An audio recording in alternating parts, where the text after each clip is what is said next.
Well, hello there YouTube, my name is GalaWOTs and today I am back again playing World of Tanks. Well, I've been playing World of Tanks for many years, so it's not really a big surprise, but I'm back again and I've made my first video on World of Tanks for like at least half a year I believe, or something like that, because there's just been school and work and stuff, so I don't really feel like making these videos. But this battle, well, it was definitely enough encouragement for me to make this video, so here we go.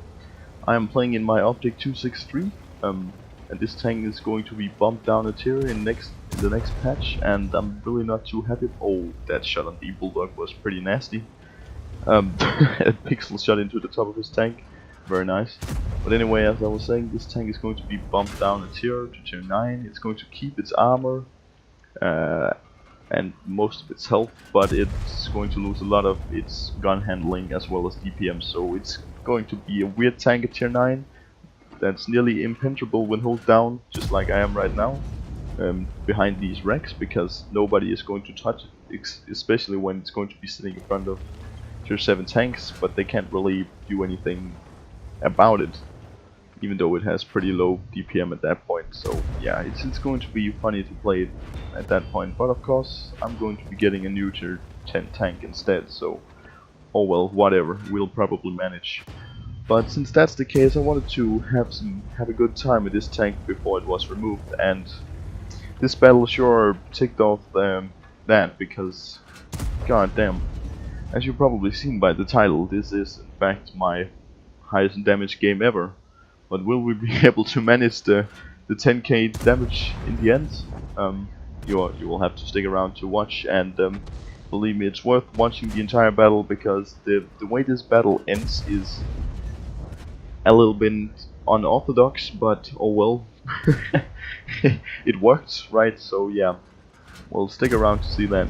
And you see, we miss our first shot on this Jagdpanzer E100, and he's going to be a huge fucking problem later on, because well, he doesn't really do any damage to us, but just as you see, every shot we fired him, it just misses a bounties. He has this kind of epic aura around him, and he's just undamageable. And that's two misses on his lower plate that just went into, well, the abyss and disappeared. And then one shot into the, yeah, and another one that just never hit him. One into a superstructure that just hit the side of his tank and therefore bounced instead of going into the front of the structure. Since I had a gold shield loaded, it would have gone through his superstructure most likely. And here I make a little mistake going out in front of the TVP. He can definitely do a lot of damage to me with the heat clip, but for some reason he only puts one shell in before falling back. And then we have this Patriot sitting out here in the open. I don't know what his plan was, but it didn't really work out for him. And there's also an IS-3 over there in the back spamming HE at me. And I don't know why this Jagdpanzer V100 isn't firing at me. I mean, he has enough penetration that he could probably go through me, and if he was firing heat, he would definitely go through me, because, you know, 420 millimeters of penetration. But oh well, we're going to have to deal with him later, since he didn't die from the hail of fire we put down upon him earlier, which makes zero sense, but that's just how things went. And we have two of the three enemy tier tanks over here. We are in a pretty good matchmaking, and the TVP is very low on health. Of course, he's still a very dangerous tank, because a TVP's clip, I mean, it's enough to kill me in one clip right now, basically. We're also taking quite a lot of, or well, at least a few blind shots over into those bushes, because we know there's a lot of tanks sitting over there waiting to get something to shoot at, so I mean, I might as well fire back at them.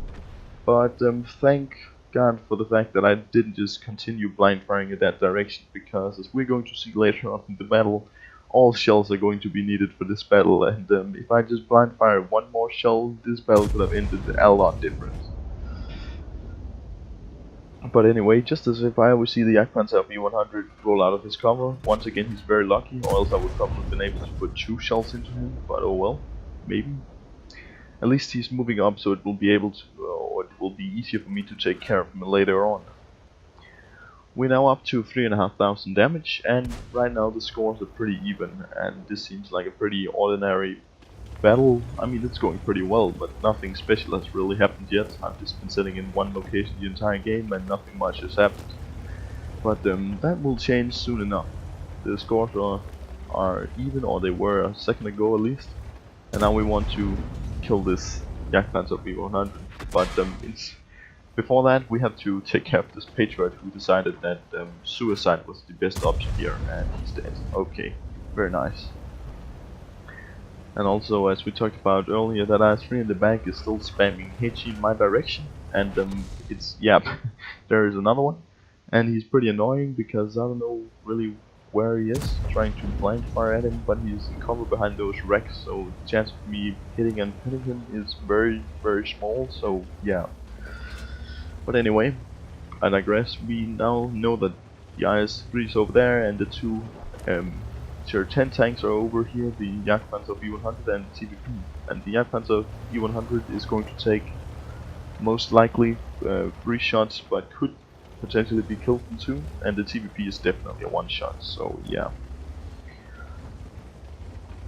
And I of course do not want to get pinned by this guy because, yeah, well, the Jagdpanzer V100, and oh, unfortunately we miss a snapshot on the TVP. If that had killed him, that would have been very nice for us, because he is, as I said, a very dangerous tank and we need to get rid of him.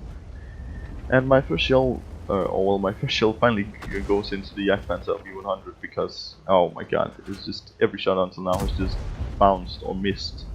And I also decided not to shoot his inner track there. I don't know why, but my brain was like, oh, it will be easier to shoot through a superstructure, which is indeed not the case.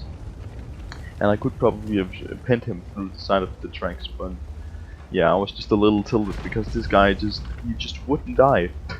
He's just a wall sitting there and I cannot do damage to him, and so it's just in time to have his tracks block his lower plate. I mean, it's so frustrating. How many shells have I spent on this guy? Like 10 plus, and every time they just miss, or bounce, or disappear, or go into the tracks every fucking time.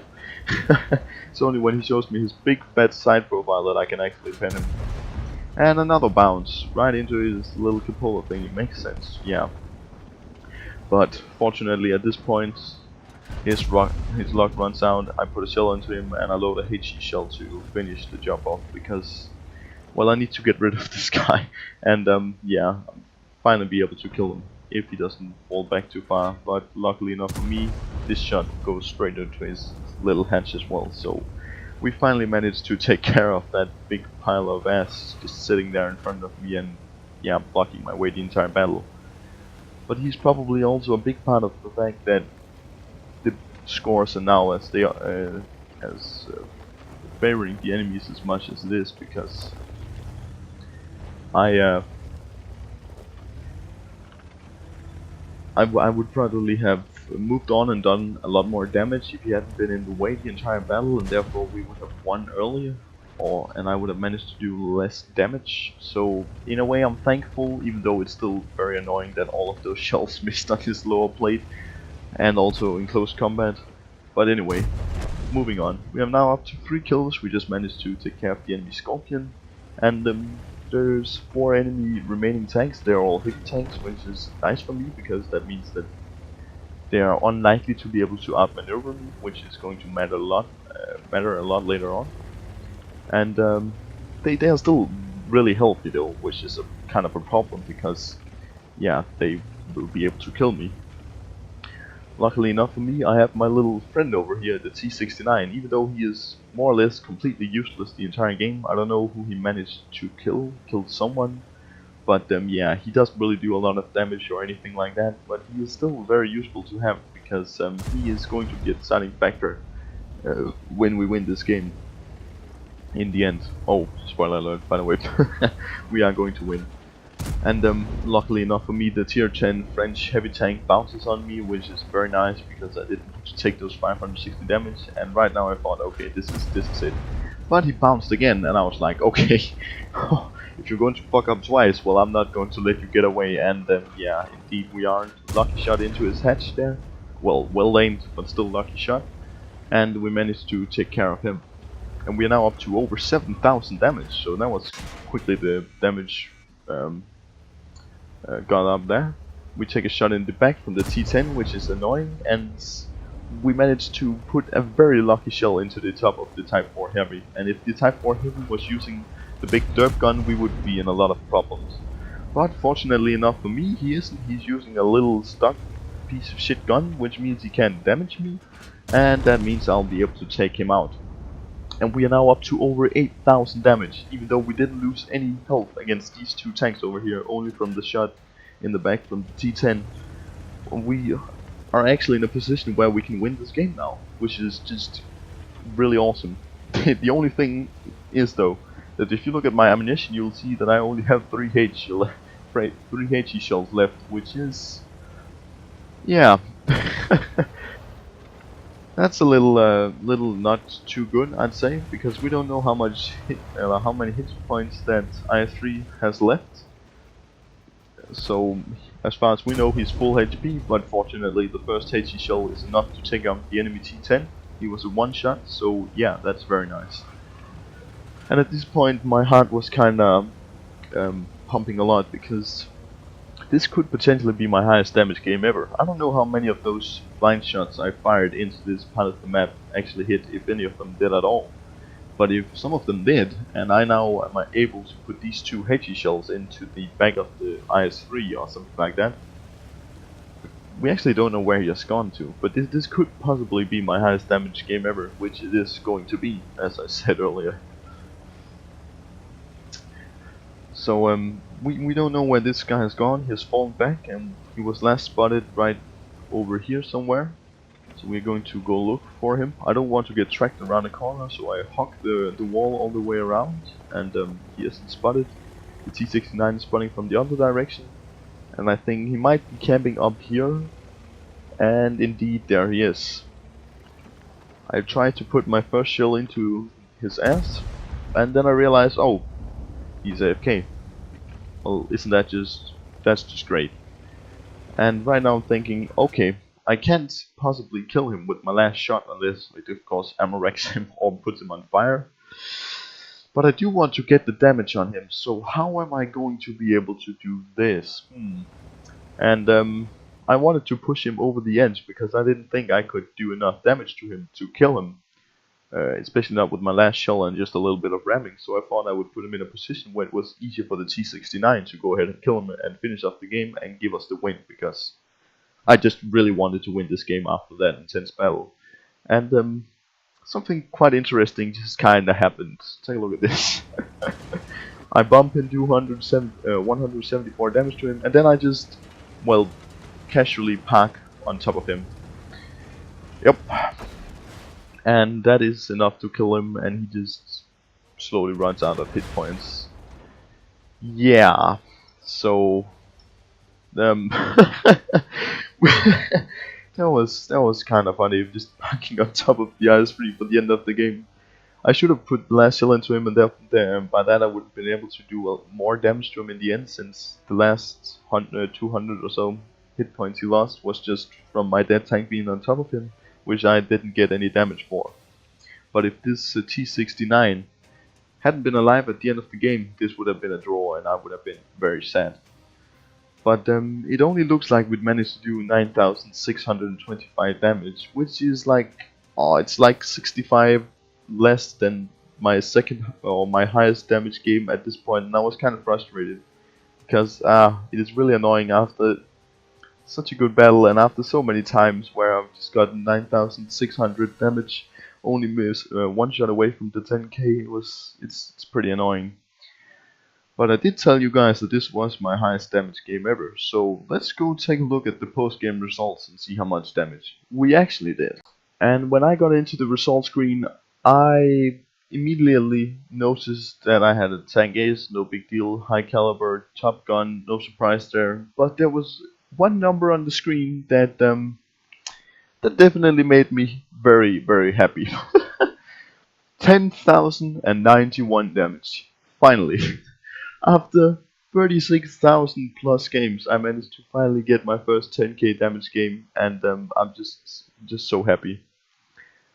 And I mean, one of the blind shots I took at the start of the game must have damaged the Jagdpanther P100, since I only thought I did 1700 some on damage to him, but I actually managed to do his entire tank's HP, which means one of my blind shots must have gone into him early on. So even with all those unlucky bounces and misses on him, I still had one lucky blind fire, and that hit just got the damage total to 10,000 plus, and I'm so happy.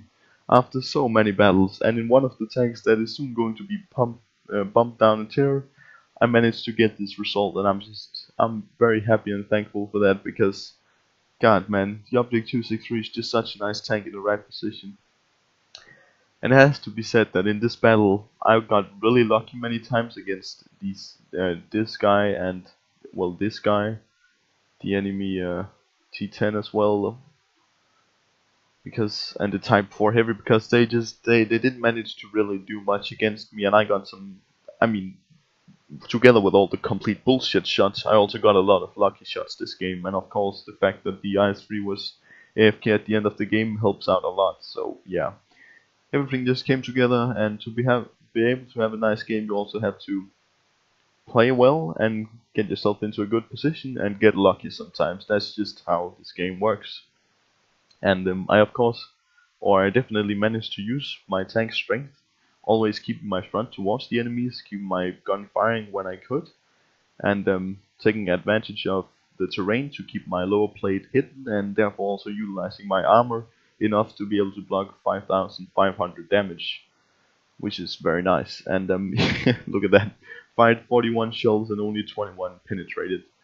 And I also had 8 bounces, which is pretty unlucky, but at least I penned when it really mattered, so that's very nice. And of course the end kind of ram thingamabob with the enemy IS-3 was that was kind of funny. It was a really nice way to end off that game. So yeah, I hope you enjoyed this battle, and I'm happy that you watched all the way to the end.